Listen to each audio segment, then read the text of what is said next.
Thursday, April 24th, 1986. In a small town called Pripyat, in what was then the Soviet Union, 4 massive RBMK reactors are humming along, feeding power into the northern Soviet grid. From the outside, it looks like just another industrial giant, concrete, steel, and graphite working around the clock.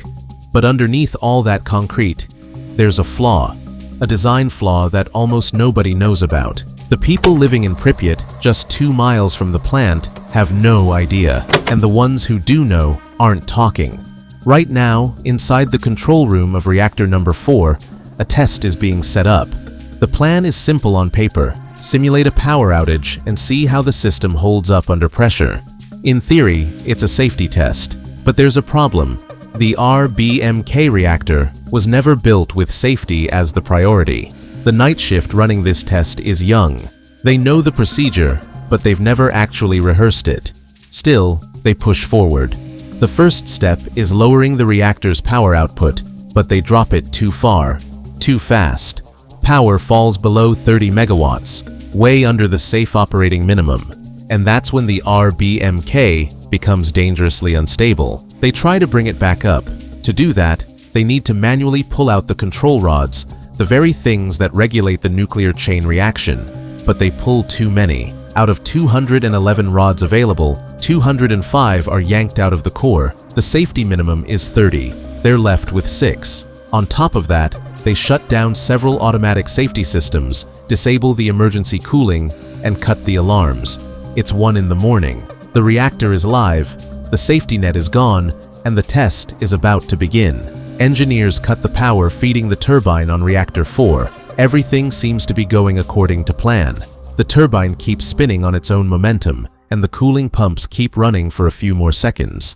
But then, the numbers stop making sense. The reactor starts spiraling out of control until, at 1:23 in the morning, a technician slams the emergency shutdown button, and that button changes everything. The button is supposed to trigger an emergency stop, dropping all the control rods back into the core at once. But the reactor has a fatal design flaw. Instead of shutting the reaction down, it speeds it up.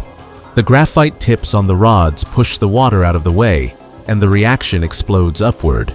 Sensors register the reactor blowing past 33,000 megawatts, far beyond anything it was ever built to handle. By then, it's too late. Nobody can stop it. At 1:24 a.m., all hell breaks loose. Nobody understands it yet, but what happens in this exact moment is about to change history forever. This isn't just an explosion. This isn't just an industrial accident. This is the birth of the worst nuclear disaster the world has ever seen. This is the story of Chernobyl. The first explosion tears through the pipes, blasting pressurized steam everywhere. Seconds later, a second explosion, far more violent, rips the reactor's lid clean off. A slab of steel and concrete weighing more than 100 tons is thrown into the air, and the core is left completely exposed. The fire burning inside is invisible, but it's lethal. In a matter of seconds, Chernobyl stops being a power plant and becomes a crater pouring out radiation, and nobody, inside or outside, is ready for what just happened. The blast has released particles of uranium, cesium, and strontium into the air. Experts estimate the radioactivity released is hundreds of times greater than the Hiroshima bomb. The reaction is over, but the real nightmare is just getting started. Inside the control room, shift supervisor Alexander Akimov runs through the halls, trying to find the men who were closest to the blast. He finds a friend, but his face is so badly disfigured that Alexander only recognizes him by his voice. "There are more men hurt," the friend tells him. Moments later, Alexander crosses paths with a colleague coming from the reactor hall who tells him the chief engineer has ordered water pumped in to flood the area and cool the core down. But what nobody realizes yet is that there is no core left to cool.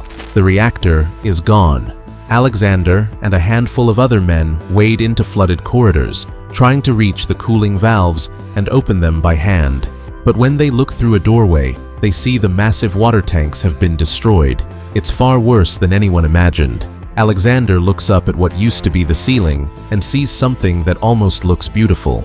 A glowing beam of light shooting straight up into the night sky.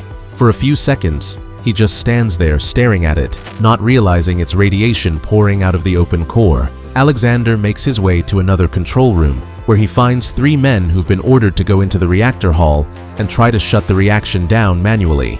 "It's gone!" Alexander shouts. "There are no control rods. There's nothing left."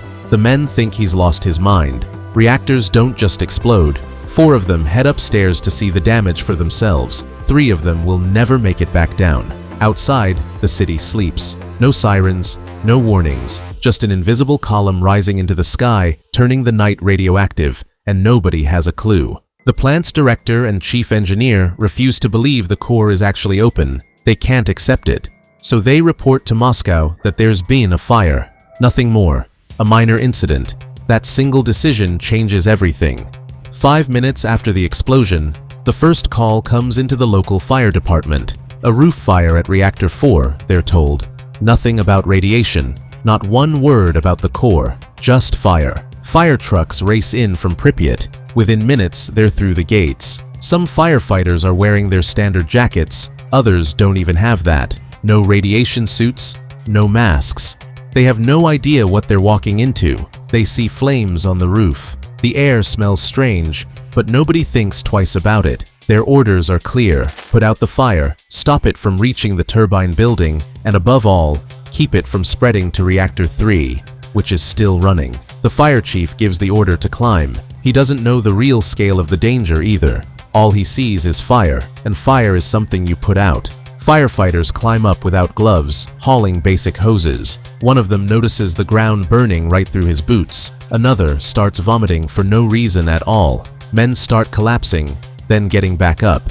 Within an hour, several of them have burns on their skin, but there's no flame touching them. What's burning them is invisible. Over the next few hours, more than 100 firefighters and plant workers absorb massive doses of radiation that night. At least 28 of them will die within weeks. One of the men, Vasily Ignatenko, is contaminated so badly that his body has to be buried in a sealed zinc coffin covered in concrete. By 6 in the morning on April 26th, the core has already been pouring out radiation for nearly 5 hours straight, and nobody in Pripyat knows what they're breathing. But in Moscow, the order is simple. Say nothing. Soldiers move in to seal off the area, roads get blocked, and access to the city is shut down. The goal is to avoid panic. Local radio says nothing about the reactor, the explosion, or the damage. On the surface, Pripyat looks completely normal. Shops open, kids head to school, mothers go grocery shopping. There are even weddings scheduled for that Saturday. People stroll down the main avenue, while in the distance,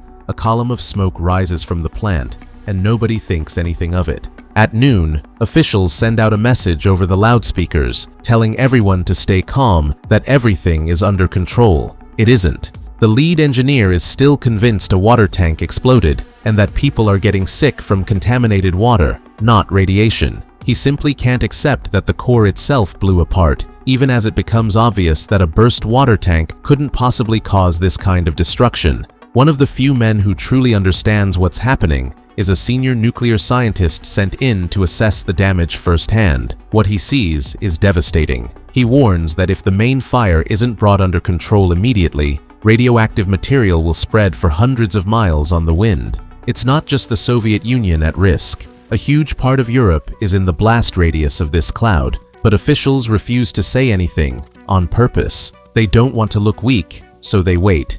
And they wait too long. 12 hours pass, then 20, then 30. Finally, at 2 in the afternoon on April 27th, the evacuation order goes out. Полной безопасности людей и в первую очередь детей возникает необходимость провести временную эвакуацию жителей города пункты Киевской области. Buses fill the streets. There's confusion, panic, people refusing to leave their pets or their homes behind, all convinced they'll be back in a few days. In under 3 hours, nearly 50,000 people are cleared out of the city, and shockingly, none of them are given any protective clothing, despite officials knowing exactly how dangerous the radiation levels already are. It's all done to keep the true scale of the disaster hidden from the public. Dozens of nearby towns start emptying out too. First the closest ones, then those within a 6-mile radius, then a 19-mile radius. In the end, more than 116,000 people are relocated, and that whole stretch of land is marked forever. They call it the exclusion zone. By now, Chernobyl is a full-blown catastrophe, but most of the world still has no idea.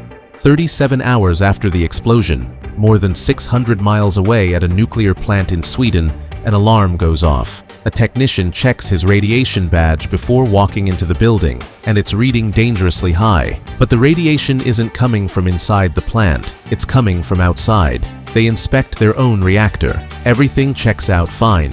No leaks, no problems. So where is it coming from? Within hours, similar readings come in from Finland, Denmark, and Germany. The radiation is coming from the east, from the Soviet Union. Still, Moscow says nothing official. When they finally do respond, it's not with the truth. State media only mentions a technical incident at Chernobyl and insists everything is under control. А это само здание станции.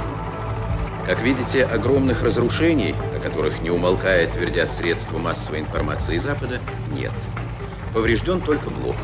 Все производственные постройки, соседние здания, опоры электропередач целы. Not one word about radiation, not one word about an evacuation, but the evidence is already out there. American spy satellites capture images of the plant, showing torn-off roofing and scorched, blackened ground.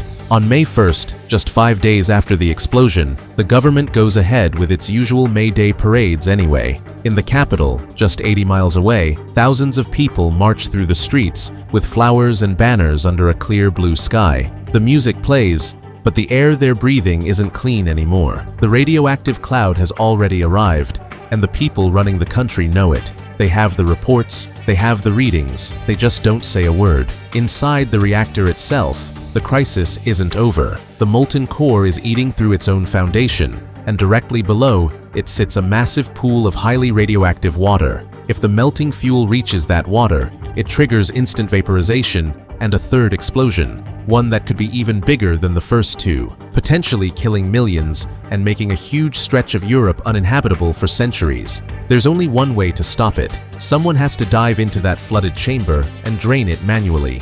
It's essentially a suicide mission.